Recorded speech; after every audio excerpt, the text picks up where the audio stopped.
Okay, good afternoon to all of you. पिछले class में हमने जो आपका क्लास 8 है, चैप्टर फर्स्ट है क्रॉप प्रोडक्शन मैनेजमेंट, मैं उसको समाप्त कर चुका हूं जो 1 बाय 1 टॉपिक्स थे। और आज हम लोग एक्सरसाइज करेंगे। आप अपनी एनसीईआरटी को बुक्स ओपन करिए और पेज नंबर 13 पर आप देखोगे जो आपको पहला क्वेश्चन मिलेगा। पहले आप एक्सरसाइज को पढ़ेंगे जो है इसमें, select the correct word from the following list and fill in the blanks। ये आपका है, ठीक है। फिर से हम बोल रहे हैं आपसे, ध्यान से सुनिएगा। select the correct word, correct word आपको सिलेक्ट करना है फ्रॉम द फॉलोइंग लिस्ट, जो निम्नलिखित लिस्ट है, and fill in the blanks, और ब्लैंक्स में भर देना है। ठीक है, पहले मैं ब्लैंक्स यहाँ लिख लेता हूँ ताकि आपको भरने में आसानी रहे। ठीक है, पहले मैं ब्लैंक्स यहाँ फिल कर लेता हूँ ताकि आपको भरने में आसानी रहे। ठीक है, आइए। पहला है the same kind of plants, the same kind of, first है द, मेरे साथ में लिखते रहा करो, जब मैं समझाया करूं तो समझा करिए। ठीक है, जब मैं लिख रहा हूं तो आप लिखते रहा करिए। ठीक है, the same kind of plants grown, same kind of plant grown, the same kind of plant grown and cultivated on a large scale, and cultivated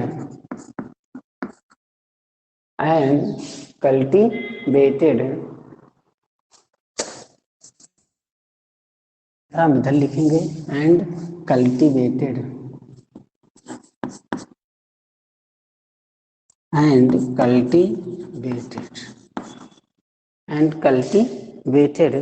on a large scale at a place, on a large scale, on a large scale, on a large scale, at a place is called, at a place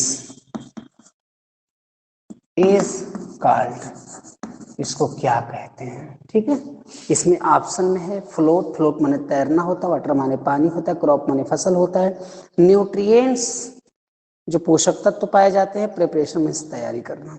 तो इसमें होगा the same kind of plants grown, जो एक ही प्रकार के plants grow करते हैं, and cultivated, और जिनको उगाया जाता है, ऑन अ लार्ज स्केल, ज्यादा मात्रा में, at a place is called, एक ही स्थान पर, उनको हम क्या कहते हैं, उनको हम क्रॉप कहते हैं, उनको हम फसल कहते हैं। क्या कहते हैं? क्रॉप कहते हैं। फर्स्ट आंसर आपको मिल गया क्रॉप। ठीक है, अब हम सेकंड देखेंगे। सेकंड क्वेश्चन क्या है?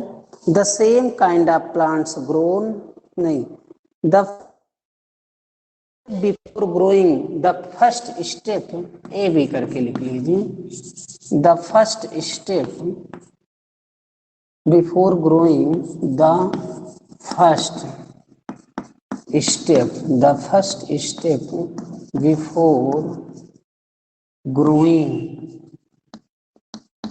the first step, the first step before growing crops is, crops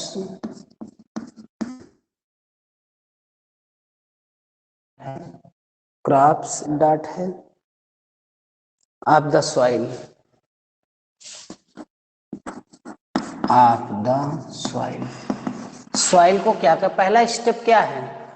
किसी भी फसल को उगाने से पहले पहला स्टेप उसका क्या होता है? उसका पहला स्टेप क्या होता है, मुझे बताएंगे आप? हाँ, वेरी गुड, आप लोग आंसर तो बहुत अच्छा लिख रहे हो। उसका है प्रिपरेशन, प्रिपरेशन। क्या होता है? प्रिपरेशन। हम तो देख रहे हैं हमारे बच्चे बड़ा कर रहे हैं। Preparation, crop is preparation of the soil. अब सी वाला हम देखेंगे, सी वाला देखेंगे। जो हमारा सी है, damaged seed would, damaged seeds would damaged seeds would damage seeds would on top of water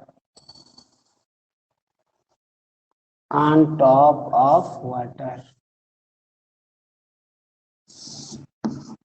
on top of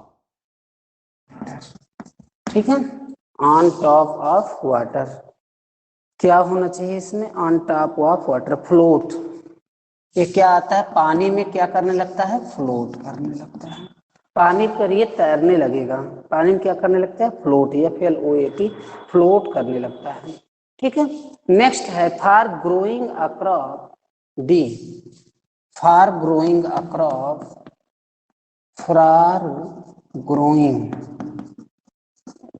growing a crop एक क्रॉप को ग्रो करने के लिए for growing a crop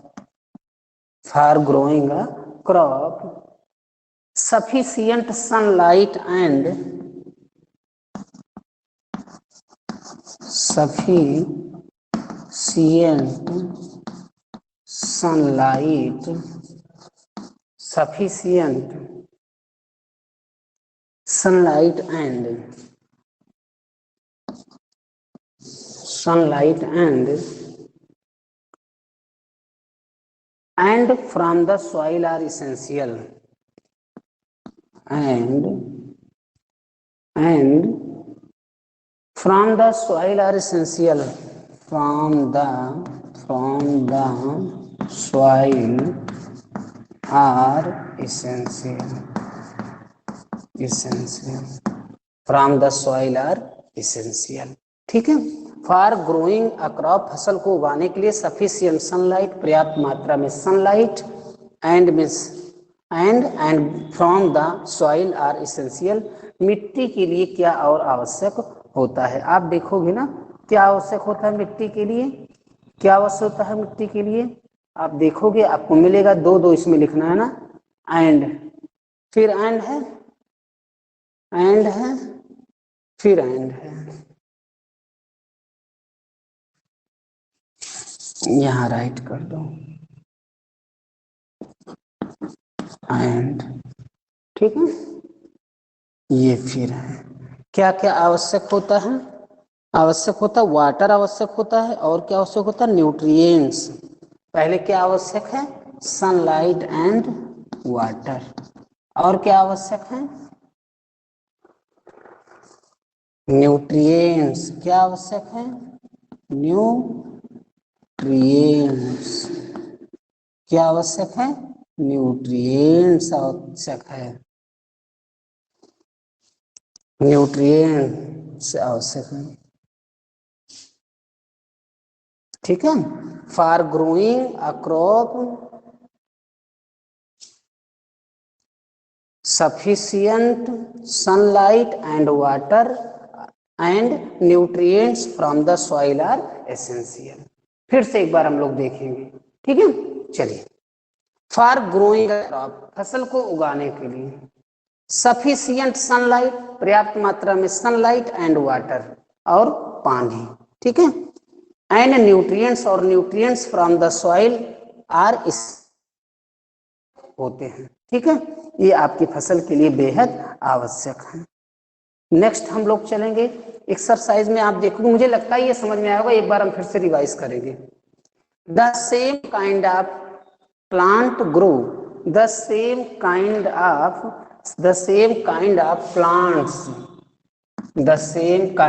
plants grown एक ही प्रकार की फसल उगाना and cultivated on a large scale में कल्टीवेटेड करना एट अ प्लेस एक स्थान पर इस कॉल्ड क्रॉप उसे क्या कहते हैं फसल कहते हैं ठीक है फिर है the first step before growing crops पहला स्टेप फसल को उगाने से पहले इस प्रिपरेशन क्या करना पड़ता है तैयारी करना पड़ता है ठीक है अब द सॉइल मिट्टी की डैमेज सॉइल सीड्स जो खराब सीड्स रहती हैं वुड फ्लोट और तैरने लगती हैं on the top of water पानी के उस सतह पर क्या करने लगती हैं तैरने लगती हैं ठीक है नेक्स्ट है फॉर ग्रोइंग अ क्रॉप, फसल उगाने के लिए सफिशिएंट सनलाइट, पर्याप्त मात्रा में सनलाइट एंड वाटर और पानी, एंड न्यूट्रिएंट्स और पोषक तत्व जो न्यूट्रिएंट्स हैं from the soil are essential, मिट्टी से उनको आवश्यक होता है। ठीक है, मिट्टी से उनको आवश्यक होता है। 3 साथ ले सकते हैं। अब हम इसको मिटाएंगे।